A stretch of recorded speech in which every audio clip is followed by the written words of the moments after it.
If you own rentals in Denver, this is probably the most expensive mistake you can make right now. Chasing higher rent and ignoring retention.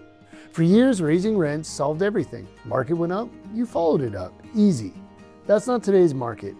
Inventory is higher, renters have options, and vacancy costs more than most owners realize. Here's the math.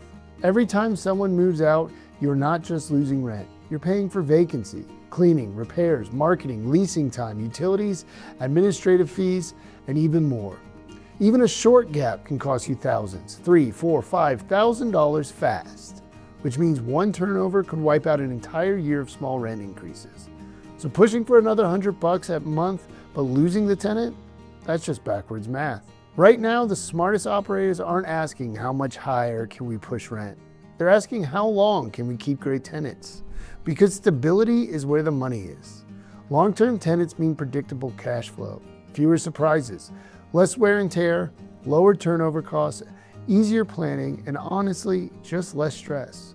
And here's something we see every single day. When renters have choices, service becomes the differentiator.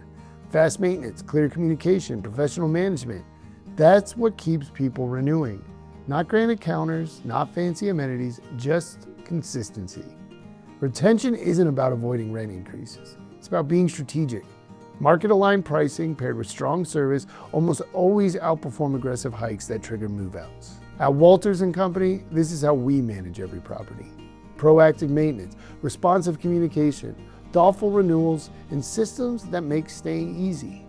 Because boring and predictable is profitable.